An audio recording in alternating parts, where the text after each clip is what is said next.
Study Warriors Rise Up. Hi, what is up YouTube? It's your girl Londi and welcome to Study with Londi. On today's episode, we'll be doing a poem analysis on the poem of Return. So sit back, relax, and let's get studying. Line 1 and 2. When I return from the land of exile and silence, do not bring me flowers.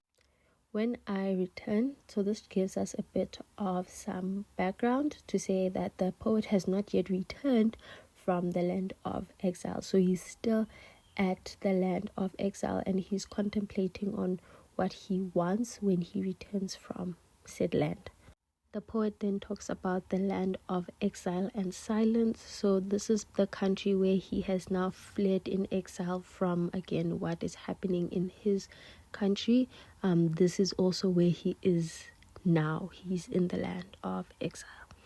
The next line says, do not bring me flowers. So the use of do not, that just establishes a command and a very assertive voice, right? So flowers are typically associated with celebrations and being celebrated. So by saying do not, the speaker is indicating or showing us that he does not want to be celebrated, or he does not want to be seen as a hero. He doesn't feel worthy of the praise that the people want to give him.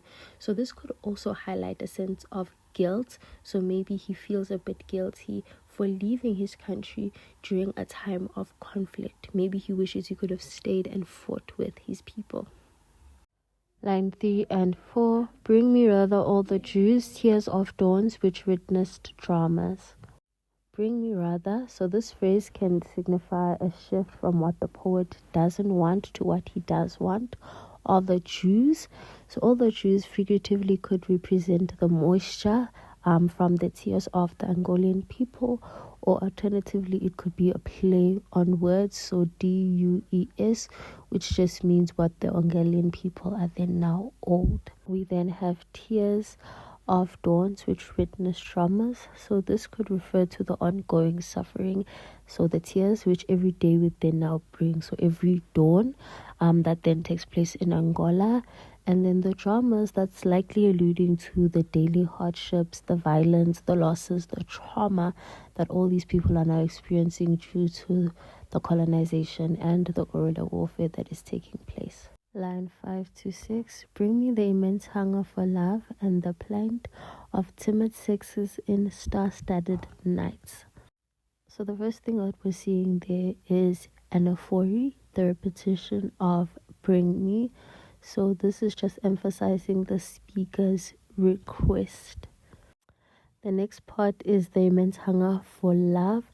So this just signifies a deep longing for any human connection, perhaps from a friend, a loved one.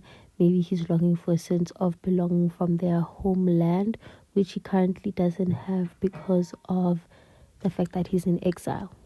We then have plaint of the timid sexes. So plaint is basically a plea or a cry of longing, right? And then timid there is basically something that is then now stolen, but in context of this poem, we're referring to this heightened desire. Then we have sexes. So sexes, this can just refer to like an intimate romantic relationship, but the fact that it's plural there, it's in plural form, that can then suggest maybe many people and many then now experiences. So the timid, sexes can just refer to maybe this need or this longing for human, intimacy and a place to belong and a place to then now call home. Line 7 to 8. Bring me the long night of sleeplessness with mothers mourning, their arms bereft of sons. So the long nights of sleeplessness, right? So the long nights, they symbolize the extended duration of the conflict and the suffering that took place in Angola. And then the sleeplessness, that can reflect or, refer to the constant worry and anxiety of the people, particularly those who had loved ones who were then now serving in the war, or who were fighting, or who were in exile. And then we have some very vivid imagery there. So their arms are bereaved of their son. So this is just very vivid imagery there that shows the grief of their mothers. So imagine a mom who has like her arms stretched out ready to hold her son, but her son might be exiled or imprisoned or whatever, so her arms are bereaved.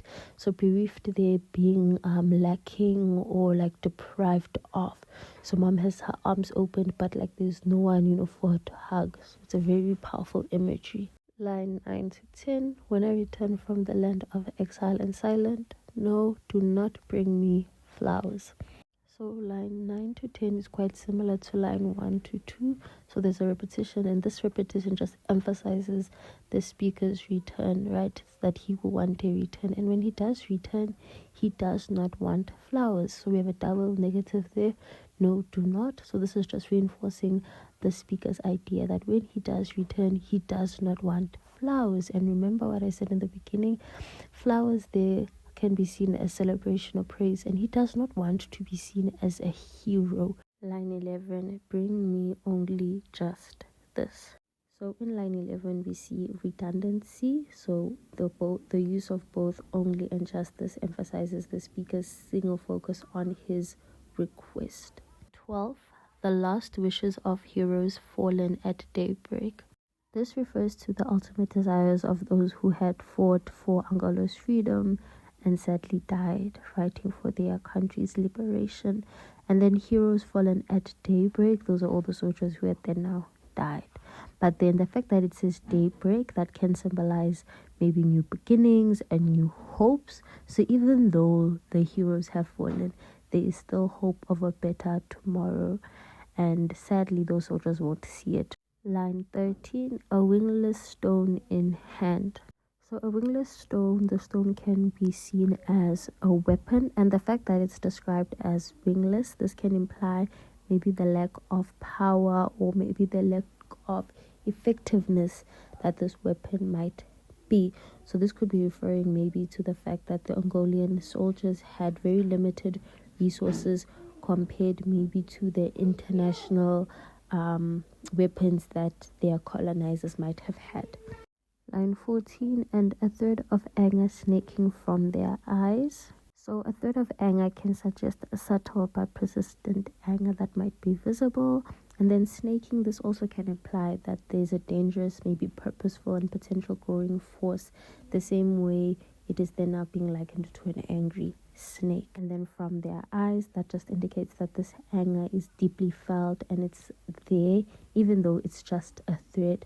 So this just signifies this underlying demand for justice and freedom for Angola. Please don't forget to like, comment, subscribe, and what else do you want to see more on Study with Londi? Ciao, fellas!